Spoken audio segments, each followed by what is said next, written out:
लगता है राहुल गांधी जी वो भूल जाते हैं कि इस समय वह लोकसभा में विपक्ष के नेता भी हैं, उनकी कुछ संवैधानिक जिम्मेदारी है।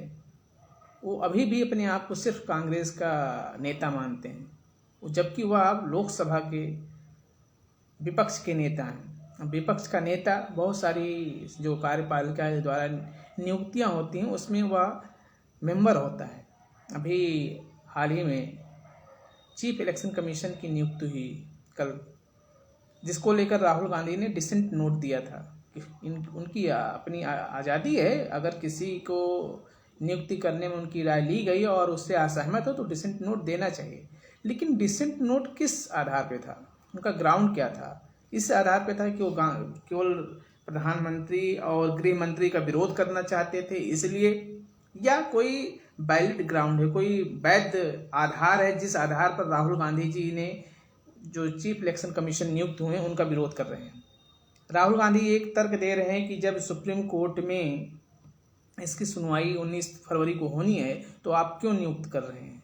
देखिए साहब, कार्यपालिका का काम है, जो कार्यकारी अधिकारी हैं उनकी नियुक्ति करना। अभी तक जब से देश आज़ाद हुआ यही स्टैंडर्ड, यही प्रक्रिया का पालन किया जा रहा था, चाहे कांग्रेस और भारतीय जनता पार्टी। अब राहुल गांधी साहब कह रहे हैं कि इसमें न्यायपालिका को भी शामिल करिए। मेरा मानना है कि हर मामले में न्यायपालिका को नहीं आना चाहिए। न्यायपालिका का काम है न्याय करना, जस्टिस करना। वह किसकी नियुक्ति हो रही है इसका काम, उसमें उसको शामिल नहीं होना चाहिए। सीजीआई को इसमें नहीं शामिल होना चाहिए कि कार्यपालिका में जो चीफ इलेक्शन कमिश्नर बनाए जा रहे हैं, जो कैग बनाए जा रहे हैं, जो अटॉर्नी जनरल नियुक्त किए जाएंगे, उसमें कार्यपालिका, उसमें सीजीआई या न्याय जुडिशरी को दखलंदाजी नहीं करना चाहिए।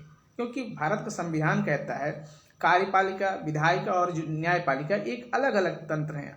अपने आप में अपने दायरे में न्यायपालिका काम करे, अपने दायरे में विधायिका काम करे और अपने दायरे में कार्यपालिका काम करे। क्योंकि कार्यपालिका विधायिका के प्रति जिम्मेदार है, इसलिए सिर्फ अगर उसकी जिम्मेदारी विधायिका के प्रति है तो वो ऐसा काम नहीं करेगी, क्योंकि हर 5 साल में उसको चुनाव में जाना है, उसको लोकसभा में बैठना है, लोकसभा में उसको जवाब देना है, लोकसभा में अपना बहुमत सिद्ध करना है।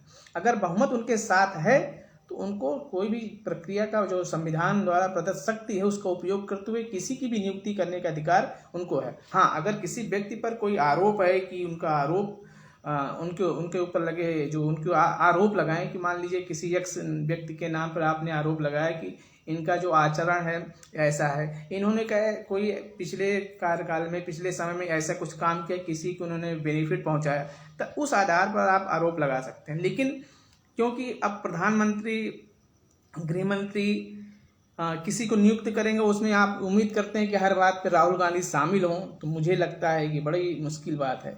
अब मुझे जो लगता है कि न्यायपालिका को अपने, क्योंकि ये भारत में ही संभव है कि न्यायपालिका अपनी नियुक्ति स्वयं कर रहा है कॉलेजियम के माध्यम से, और अब वो चाह रहे हैं कि हम कार्यपालिका में भी दखलंदाजी करें। तो मुझे लगता है कि कार्यपालिका जबकि विधायिका के प्रति जिम्मेदार है, और अगर वो विधायिका के प्रति जिम्मेदार है, हर 5 साल में उसको मैंडेट मिल रहा है, तो मुझे लगता है कि जुडिशरी को अपने अंदर देखना चाहिए और राहुल गांधी जी को वैलिड पॉइंट पर विरोध करना चाहिए कि हाँ, ये व्यक्ति जिसका आपने विरोध किया इस व्यक्ति में ये कमियां हैं, ये सरकार का चहेता है, ये सरकार को बेनिफिट पहुंचा सकता है, लेकिन आरोप के आधार पर किसी को आप रोक नहीं सकते। और ये कहिए कि हर बात में अगर सीजीआई साहब, चीफ जस्टिस ऑफ इंडिया आ जाएं तो सब चीज़ सही हो जाएगी, तो ऐसा भी नहीं है। चीफ जस्टिस ऑफ इंडिया को बहुत सारा काम है, उनको करने दीजिए। उनको न्यायपालिका के बहुत सारे काम करने होते हैं, एग्जीक्यूटिव काम न्यायपालिका के जो हो सीजीआई करते हैं, तो उनको उसमें रहने दीजिए। उसमें उनको कार्यपालिका के दायरे में लाने का कोशिश मत कीजिए, क्योंकि बाद में यह आपके लिए खतरा हो सकता है, लोकतंत्र के लिए खतरा हो सकता है। जो भारत की basic structure of the constitution है, भारत की जो मूल संरचना है संविधान की, वह है सबको अलग अलग आज़ादी मिली है, अपने अपने दायरे में काम करें, अपने अपने दायरे में न्यायपालिका देखे कि जो विधायिका कानून बना रही है वह विधि सम्मत है, कानून के प्रक्रिया का अनुपालन किया गया कि नहीं किया गया, इसका ये काम है न्यायपालिका को देखना। और विधायिका कार्यपालिका पर अंकुश लगाती है कि जो आप काम कर रहे हैं वो लोकसभा में उसके प्रति जवाबदेह हैं। लोकसभा में कार्यपालिका अपने आप में प्रधानमंत्री और प्रधानमंत्री का मंत्रिमंडल होता है।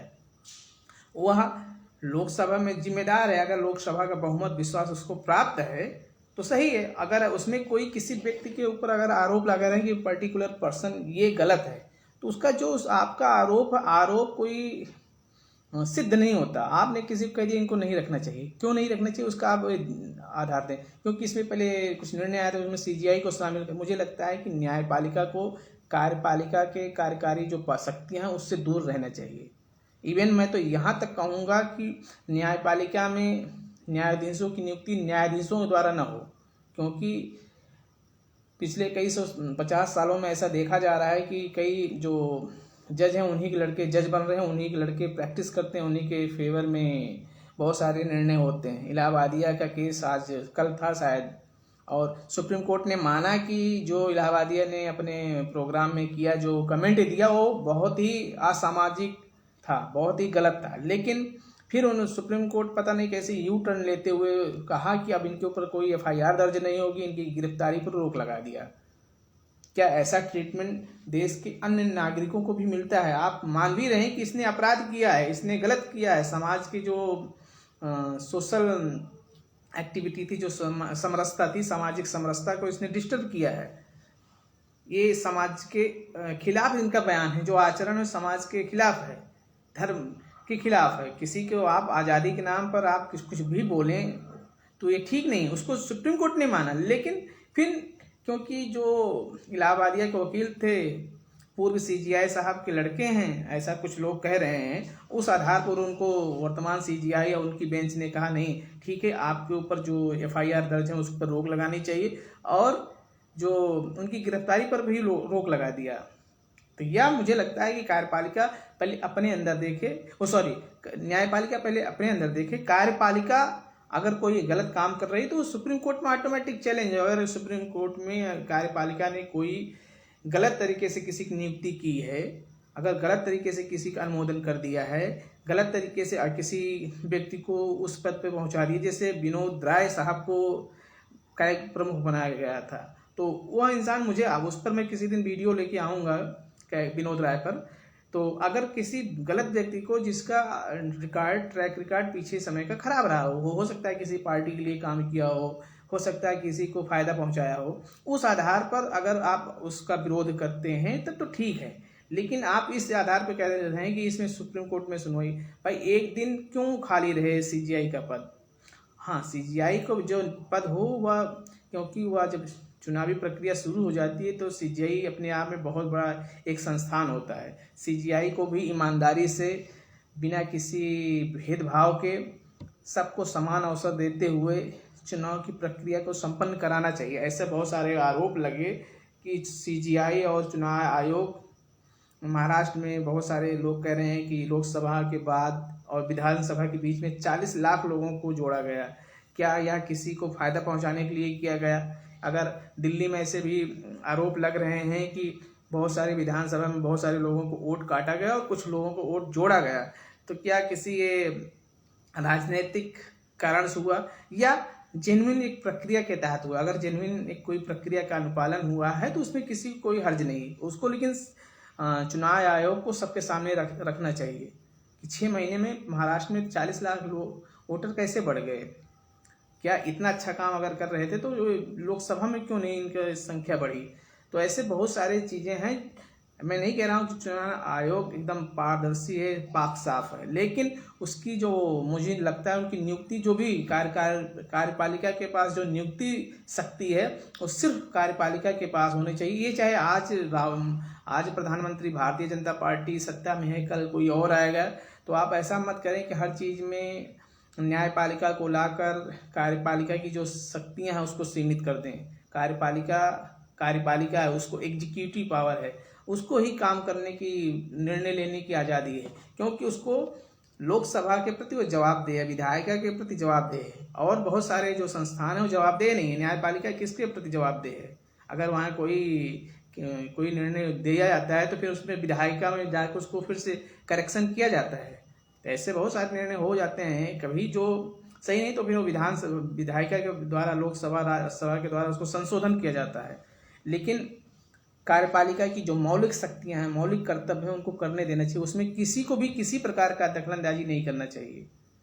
तो राहुल गांधी को पता नहीं, उनको तो उनके पास बहुत सारे वकीलों की एक लंबी फौज है उनके पास, लेकिन क्यों नहीं, पता नहीं राहुल गांधी जी पता नहीं इस बात को क्यों नहीं समझते कि अब वह सिर्फ कांग्रेस के सांसद नहीं है, वह विपक्ष के नेता हैं। विपक्ष का नेता एक बड़ा पद होता है, लेकिन उस पद की शायद गरिमा, उस पद की महत्व को मिस्टर राहुल गांधी मुझे नहीं लगता समझते हैं। अगर आपने डिसेंट नोट दिया है तो उसका ग्राउंड बताइए। यह ग्राउंड कोई नहीं है कि कल सीजीआई की इसमें नियुक्ति, कल इसे सुप्रीम कोर्ट में से वहाँ से आप रोक दीजिए। तो ऐसे अगर आप कहीं ना कहीं हर किसी सरकार के हर निर्णय में आप सुप्रीम कोर्ट चले जाएंगे और फिर आप कहेंगे कि नहीं इस पर सुनवाई होनी है, तो सरकार तो फिर निर्णय लेने के लिए निर्णय नहीं ले पाएगी। इसलिए आप ये मत कहिए। सरकार अगर कोई कानून का उल्लंघन कर रही है तब आप कोर्ट जाएं। किसी व्यक्ति को गलत तरीके से किसी पद पर पहुंचा रही है तब आप जाएं। चुनाव आयोग कोई गलत कर रहा है तो उसका आप एविडेंस के साथ कोर्ट जाएं और चुनाव आयोग से जवाब मांगें। चुनाव आयोग सबके लिए समान अवसर, चुनाव आयोग सबका है। जितना मेरा उतना राहुल गांधी को उतना नरेंद्र मोदी जी का है। अगर मेरा कोई कंसर्न होगा, मेरी कोई चिंता होगी तो चुनाव आयोग को सुनना चाहिए, सुनता होगा। फिलहाल मुझे कभी ज़रूरत नहीं पड़ी, लेकिन लगता है कि वो सबको इक्वल ट्रीट करता है, उसके लिए कोई बड़ा छोटा नहीं है।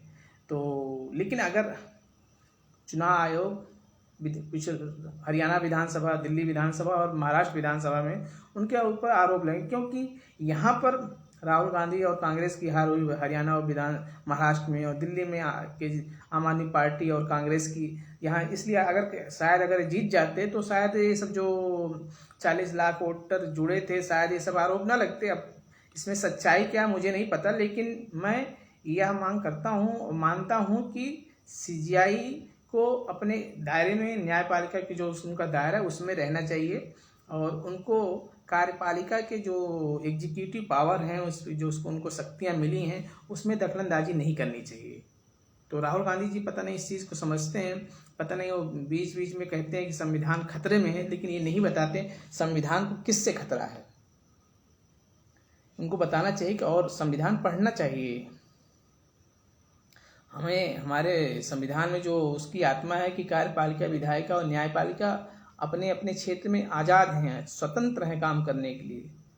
अब विधायिका हर बार न्यायपालिका से पूछकर कानून नहीं बनाएगी, और कार्यपालिका हर समय विधायिका से अनुमति लेकर, कोई उसको इमरजेंसी कोई काम करना है तो हर समय वो विधायिका से अनुमति नहीं लेगी।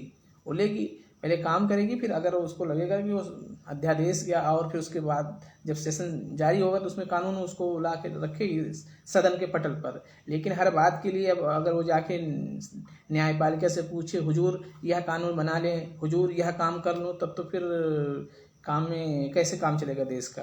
तो जो लोकतंत्र, भारत के संविधान की जो आत्मा है, अपने अपने दायरे में तीनों आज़ाद हैं, तीनों को काम करना चाहिए। कार्यपालिका विधायिका के प्रति जिम्मेदार है, और भारत का जो संसद है, जो संविधान है, उसकी शुरुआत होती है हम भारत के लोग, मतलब भारत की जो संप्रभुता है हम में है, हम में मतलब भारत के नागरिकों में है।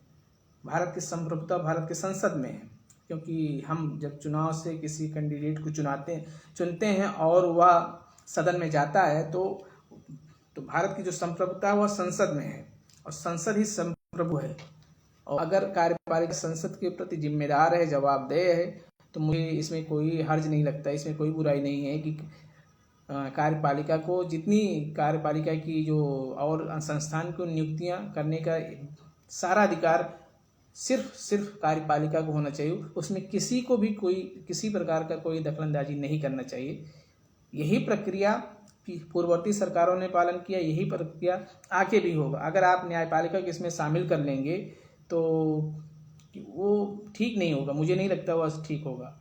अगर भारत सरकार ने, मोदी गवर्नमेंट ने नेशनल जुडिशियल अपॉइंटमेंट कमीशन लाया था तो उसको सुप्रीम कोर्ट ने खारिज कर दिया, क्योंकि उसमें एक विधि मंत्री था, कानून मंत्री होता, इसलिए कहा कि नहीं ये तो कार्यपालिका हमारे न्यायपालिका की स्वतंत्रता का हनन कर रहा है, हमारी आज़ादी को छीन रहा है। अगर एक व्यक्ति के आने से आपकी पूरी आज़ादी समाप्त हो जाती है तो सोचिए सीजीआई अगर किसी मेंबर कमेटी में होंगे तो फिर कार्यपालिका और जो विपक्ष का नेता होगा क्या करेंगे। तो मुझे लगता है कि कार्यपालिका को ही इस सारी नियुक्ति की जो शक्तियां उसको मिलना चाहिए, और विपक्ष के नेता को जिम्मेदारी से नियुक्ति समिति में अपना काम करना चाहिए। अगर किसी पर कोई आरोप है, व्यक्तिगत आरोप है, किसी अक्षमता, किसी को उसमें किसी उसका ट्रैक रिकॉर्ड खराब रहा है, तो उसको आप डिसेंट नोट दें, सरकार उसको सुनना चाहिए। अगर वैलिड कोई असहमति है किसी विपक्ष के नेता की, राहुल गांधी जी की, वर्तमान में राहुल गांधी जी ही हैं, तो अगर कोई वैलिड ऑब्जेक्शन है तो उसको सरकार कंसीडर करना चाहिए। ऐसा ना हो कि क्योंकि राहुल गांधी जी अकेले 2 और 1 से निर्णय हो जाए, उसमें उनकी बात को मतलब सुनना चाहिए। अगर हो सका तो उनको शामिल भी करना चाहिए, हो सके तो सर्वसम्मत से निर्णय लेना चाहिए। लेकिन अगर निर्णय लेना जरूरी है, क्योंकि अगर हम मान लीजिए राहुल गांधी जी हर चीज़ में विरोध करेंगे तो फिर निर्णय नहीं हो पाएगा। तो इसलिए सरकार को न्यायपालिका में अपना पक्ष रखेगी। तो मुझे लगता है कि सरकार जनता के प्रति जवाबदेह है, 3 बार चुनी जा चुकी है, तो वो जानती है कि कैसे काम करना है। लेकिन चुनाव आयोग को अपनी विश्वसनीयता बना के रखनी होगी और उसको जनता में बताना होगा कि जो आरोप लग रहे हैं वो सब गलत हैं, और विद डॉक्यूमेंट प्रूफ के साथ उसको सिद्ध करना होगा। Thank you.